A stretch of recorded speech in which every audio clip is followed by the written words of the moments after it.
جسے میں نے فرمایا کہ نبی صلی اللہ علیہ وسلم نے ارشاد فرمایا کہ اس کا مفہوم ہے کہ یہ اس طرح دھوتا ہے آپ کے معدے کو، آنتوں کو، پورے پیٹ کو، وہاں لفظ ہے پیٹ کو دھو دیتا ہے. یہ حدیث کا مفہوم ہے کہ پیٹ کو ایسے دھو دیتا ہے جیسے تم پانی سے اپنے چہرے کو دھو کر صاف کرتے ہو. تو آپ سوچیں وہ کتنا بڑا کردار ادا کر رہا ہے. کوئی ایسا پھل موجود نہیں ہے جو پورے پیٹ کی صفائی کرتا ہو. پیٹ میں جگر بھی آتا ہے، اسپلین بھی آتی ہے، معدہ ہے، آنتیں ہیں، اور دوسرے ہمارے ٹولز ہیں، ان سب کو واش کیا جا رہا ہے. تربوز ایسی چیز ہے. تو اس میں اگر بھرپور سارے فائدے حاصل کرنے ہیں تو کھانے سے 1 گھنٹہ پہلے اس کو کھا کر ختم کر دیا جائے، اور مقدار میں اتنا کھایا جائے کہ جس سے آپ کو ڈکاریں یا اکائیاں، نوزیا نہ ہونے لگے. اکثر لوگ اتنا کھا جاتے ہیں کہ نوزیا ہونے لگتا ہے. یہ آپ کے لیے اچھا نہیں ہے، پھر اس سے فوائد کم ہوتے چلے جائیں گے. 300 اور گرام نہار منہ بھی کھایا جا سکتا ہے؟ صبح نہار منہ اس کو کھانا منع ہے. منع ہے، ٹھیک. یعنی کھانے کے بعد فوراً منع ہے، اور پھر نہار منہ بھی ٹھیک نہیں ہے. خالی پیٹ صبح نہار منہ سے واحد ہے، منع ہے. لیکن ٹھیک. دوپہر کھانے سے پہلے، رات کھانے سے پہلے میں اس اسے لیے بار کھایا بار جا سکتا ہے. کلیریفائی کر رہا ہوں کہ تاکہ لوگ جو ہیں وہ اس میں کنفیوز نہ ہوں اور ان کو پتہ چل جائے کہ اصل اس میں جو ہے انٹریکیسیز کیا کیا انوالوڈ ہیں. یس. اور اچھا، اس کے بیج بھی ماشاءاللہ کافی اس پہ بات کرتے ہیں. جی کوئی ہاں، کوشچن آپ؟ یہ اب اس کا ذرا تھوڑے سے فوائد کی بھی بات کر لیتے ہیں ڈاکٹر صاحب. اس میں ذرا تھوڑا سا، کیونکہ آپ نے بتایا کہ یہ اتنا زبردست ہے، اس کے فوائد پہ بھی ذرا گفتگو ہونی چاہیے. اچھا، اس میں لوگ یہ کہتے ہیں کہ تربوز کو کھانے سے ہمارے لنگس پر، سینے پر برے اثرات آتے ہیں، بلغم بنتا ہے، یہ سب. اب دیکھیں اس میں وٹامن B6 ہوتا ہے. وٹامن B6 بہت فوائد کا حامل ہے، لیکن یہ ہمارے لنگس کی بہت بڑی دوا ہے. ہمارے پھیپڑوں میں، کسی شخص کو پھیپڑوں کا کوئی مسئلہ ہو، ٹی بی ہو یا اس کو بلغم زیادہ آ رہا ہو، نزلہ زکام ہوا ہو، وہ وٹامن B6 استعمال کرنا شروع کر دے وٹامن B5 کے ساتھ ملا کر، اس کا سارا سینہ صاف ہو جاتا ہے. اس میں وٹامن B6 آلریڈی موجود ہوتا ہے، تو یہ ہمارے سینے کو بھی ساتھ ساتھ صاف کر رہا ہے. اسی طرح وٹامن C ہے، وہ بھی اثر انداز ہوتا ہے ہمارے لنگس پر. اور وٹامن A ہماری اسکن کو خوبصورت بناتا ہے. یہ وجہ ہے کہ جو لوگ روزانہ تربوز کھاتے ہیں، 8-10 دن کے بعد ان کی اسکن پر شائننگ آ جاتی ہے، کیونکہ اس میں اتنا وٹامن A موجود ہے کہ جو اسکن کی ساری ضروریات کو پوری کرتا ہے، ڈیلی جو ہماری نیڈ ہے. اس میں لائکوپین ہے اس میں. اچھا، لائکوپین دل کے لیے بہت اچھی چیز ہے، اور یہ ہماری ہڈیاں جو بنتی ہیں اس میں جہاں کیلشیم وغیرہ کا کردار ہوتا ہے، لائکوپین کا اس میں بہت بڑا کردار ہوتا ہے، اور یہ ہماری ہڈیوں کو مضبوط کر کے انہیں ٹیڑھا میڑھا ہونے سے بچاتا ہے.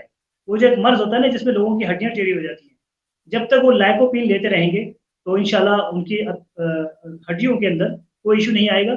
اگر ہم ایک بڑی مقدار یہ گرمیوں میں کھا لیتے ہیں 2-3 مہینے میں، پورے سال کے لیے کافی ہے، کیونکہ ہڈیوں میں لائکوپین اسٹور ہو جاتا ہے. اسی طرح اس میں پوٹیشیم بھی بہت زیادہ ہے، اینٹی آکسیڈنٹ ہے. اینٹی آکسیڈنٹس، ہاں جی، جی. اور اینٹی آکسیڈنٹس بھی ہیں، امینو ایسڈز بھی ہیں.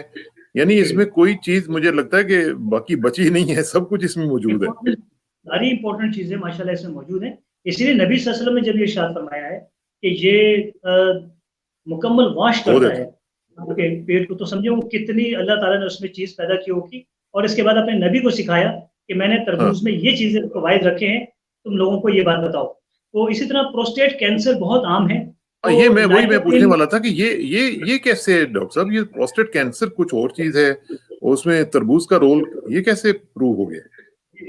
لائکوپین ایک ایسا ایلیمنٹ ہے ہمارے جسم میں جو 3 جگہ کے کینسر سے ہمیں بچاتا ہے. اس میں میجر جو اس کا رول ہے وہ پروسٹیٹ کینسر کے اندر ہے، کیونکہ پروسٹیٹ کینسر میں یہ جا کر کچھ عرصہ ٹھہرتا ہے. باقی حصوں میں یہ ٹھہرتا نہیں ہے، یہ اسٹور نہیں ہو پاتا کیونکہ یہ ہڈیوں کی طرف چلا جاتا ہے. تو پروسٹیٹ کینسر میں اس کی کچھ مقدار پہنچنے میں کامیاب ہو جاتی ہے. تو کینسر، پروسٹیٹ کینسر کو یہ ختم کرتا ہے. اور ظاہر ہے کہ وہاں اور بھی چیزوں کی ضرورت ہے، یہ اکیلا کافی نہیں ہے. یا پھر اس کی بہت بڑی مقدار لی جائے، یا اس الکلائٹ کو نکال لیا جائے اس تربوز سے اور ایک بڑی مقدار کھلائی جائے.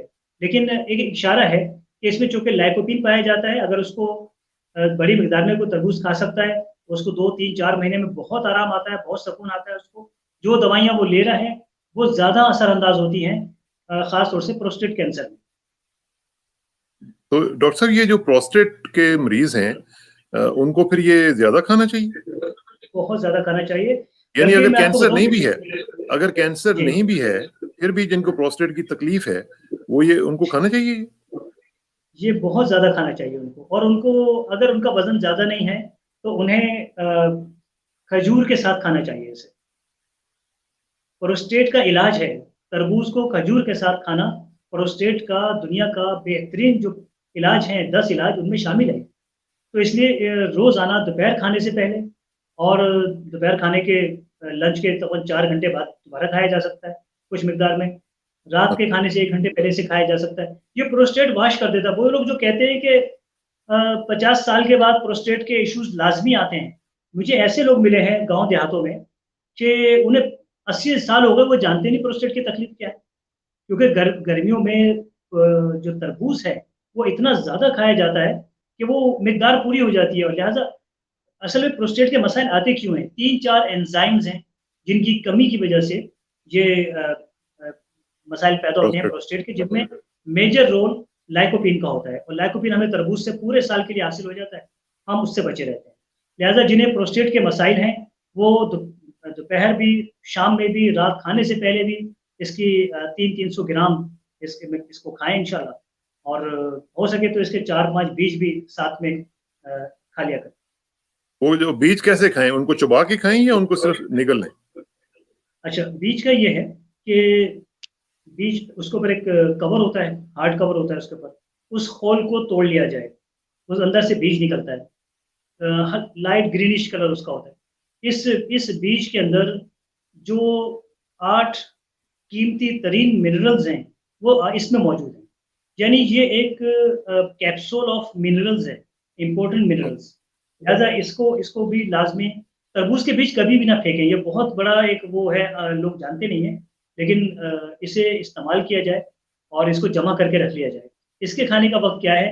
کھانے کے جو سالن کی پلیٹ ہے آپ اس میں 8-10 بیج اپنے سامنے ڈال دیجیے، اور ہر لقمے کے اندر 1-2 بیج کھاتے رہیے ساتھ، تو آپ کا وہ جو کھانا ہے وہ اتنا قیمتی کھانا ہوگا کہ جیسے آپ نے وہ جو آرگینک فوڈ کی ہم بات کرتے ہیں نا کہ آرگینک فوڈ کہیں سے مل جائے یورپ میں، اور خاص طور سے امریکہ، کینیڈا میں آج کل یہ بات، اگر آپ نے یہ بیج اپنے سالن میں ملا دیے تو وہ تقریباً آرگینک فوڈ بن گیا آپ کا، کیونکہ اس میں تقریباً سارے منرلز وغیرہ موجود ہیں۔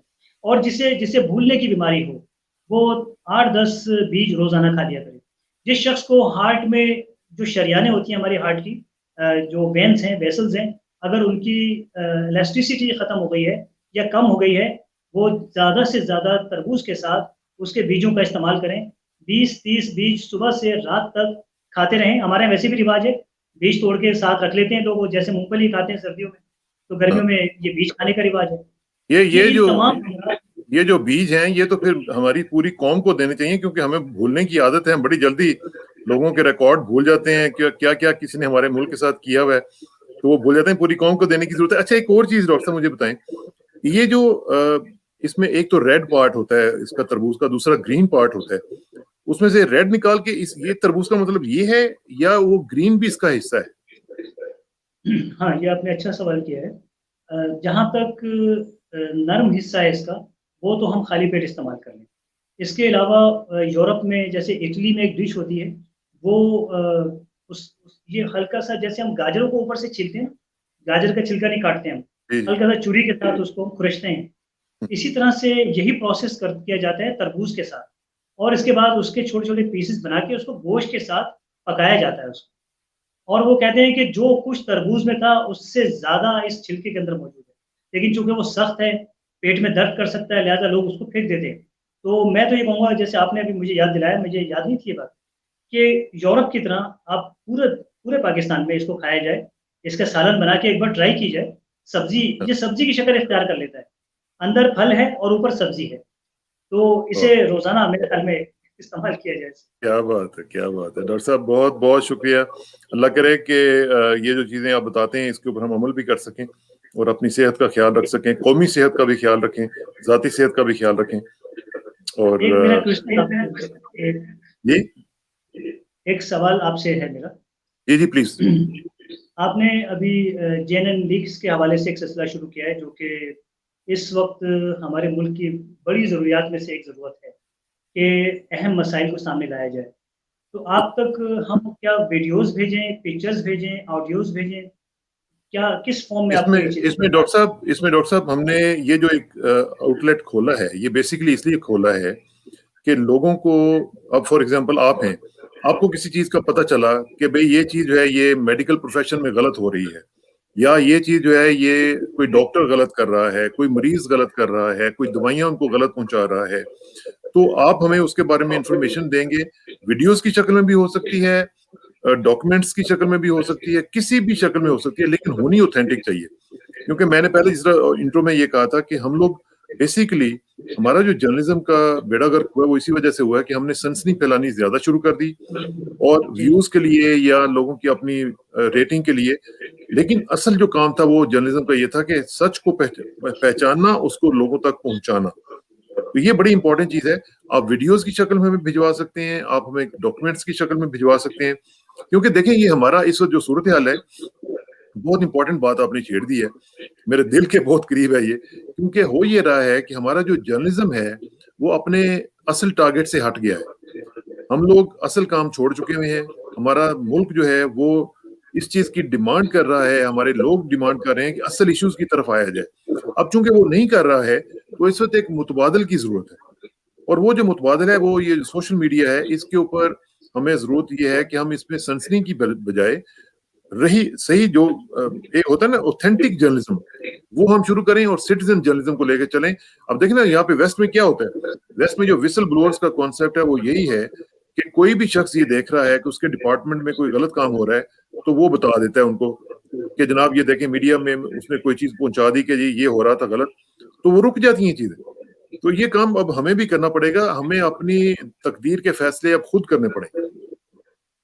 ماشاءاللہ بہت اچھے. اور اگر پاکستانی ٹی وی چینلز کو دیکھیں جو نیوز ویوز وغیرہ کے حوالے سے جو تبصرے چلتے ہیں، ہر چینل پہ ایک نہ ایک تبصرہ نگار اور مختلف لوگ ہیں، ان کے ٹاپکس کو اگر آپ دیکھیں ایسا لگتا ہے ان ٹی وی چینلز پہ بیٹھے ہوئے اینکر کے پاس، ان لوگوں کے پاس ٹاپکس ختم ہو چکے ہیں، ان کو پتہ نہیں کس ٹاپک پہ بات کی جائے، یہی کہ کیا بات وہ واپس آ جائے گا، کیا وہ یہاں سے چلا جائے گا. مطلب وہ جس کا 99% عوام کا ناس یہ بجائے لوگ ٹی وی تعلق ہی سے یوٹیوب پر شفٹ ہو گئے. میں اپنے بالکل اکثر پیشنٹ پوچھتا ہوں کہ میرا کل ٹی وی پروگرام آیا تھا آپ نے دیکھا، کہتے سر ٹی وی دیکھنا ہی بند کر دیا، کوئی ٹاپک ہی نہیں ہے وہاں. دیکھیں. اکثریت مجھے جواب دیتی ہے وہ کیا کیا کیا دیکھنا ہے اور یہ ڈاکٹر صاحب آپ دیکھیے گا، ابھی آپ دیکھیے گا 2-4 سال کے اندر یہ بالکل چینلز بند ہونے شروع ہو جائیں گے. ابھی بھی چونکہ یہ آرٹیفیشل لیول پہ ان کو آکسیجن پہ انہوں نے رکھا ہوا ہے، یہ بند ہونے شروع ہو جائیں گے کیونکہ ان کی کریڈیبلٹی ختم ہو رہی ہے. مجھے ان سے کوئی دشمنی نہیں ہے، میں تو خود ان میں رہا ہوں اور میرا تو کریئر سارا ان میں گزرا ہے. لیکن جب آپ ایک بیسک ٹارگٹ سے ہٹ جاتے ہیں نا تو پھر آپ لوگوں کی نظروں سے بھی نیچے سے ہٹ جاتے ہیں. تو یہ بڑا ایک نیچرل سی بات ہے. انشاءاللہ اس پہ ہم کرتے رہیں گے. جی آپ ہی دیکھیے کہ آپ کے پروگرامز کی جو طریقہ انداز آپ کا ہے، اب یوٹیوب پر بھی یہ ایشوز آ رہے ہیں کہ وہی لوگ جو ٹی وی چینلز پر سنسنی خیز باتیں کرنے کے عادی ہیں، یوٹیوب پر بھی وہ یہ کر رہے ہیں. تو اس میں یہ ہو رہا ہے کہ اب لوگ ان لوگوں کے پرائیویٹ چینل سے بھی شفٹ ہو رہے ہیں. آپ یہ دیکھیے آپ کی ماشاءاللہ 2 ماہ میں آپ کی ویورشپ کہاں پہنچی ہے. اس کی وجہ کیا ہے؟ آپ کے پروگرام جو ٹاپک لکھا ہے آپ نے اندر اسی سے متعلق ساری معلومات موجود ہے. میں نے ایک صاحب کے میں یوٹیوب چینل پر گیا، انہوں نے لکھا کہ دیکھیے ویڈیو کہ اس کی حقیقت کیا ہے ویکسین کی، اور وہ پاکستان کے مشہور و معروف نمبر 1 اینکر پرسن ہے. میں گیا ہوں کوئی ویڈیو نہیں تھی اندر موجود، اور صرف انہوں نے ویڈیو کے متعلق 2-3 باتیں کی 2 منٹ تک اور ان کا پروگرام پورا ہو گیا. اس طرح سے وہ لوگ یوٹیوب پر بھی یہی معاملہ. آپ کے ہاں یہ ہوتا ہے کہ جو اوپر موجود ہے وہ اندر موجود ہے ماشاءاللہ. اصل میں ڈاکٹر صاحب اس میں پرابلم یہ ہے کہ میری اکاؤنٹیبلٹی دیکھیں، میرا سینٹر آف اکاؤنٹیبلٹی میرا خدا ہے، ٹھیک ہے نا جی. میں تو یہ سمجھتا ہوں کہ جو بھی میں کام کر رہا ہوں، چاہے وہ جرنلزم ہے چاہے نان جرنلزم ہے، کچھ بھی ہے، اس میں میری رسپانسبلٹی اور میری اکاؤنٹیبلٹی جو ہے وہ میرے خدا کے سامنے ہے.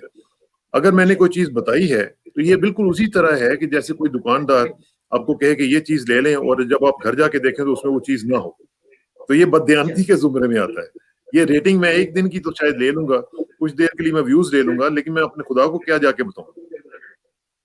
یہ اللہ تعالیٰ آپ کو مزید ترقی دے. اور دیکھیے گا آپ دیانتداری ہمیشہ ایک پازیٹیو انرجی ہوتی ہے، ایک نیگیٹو.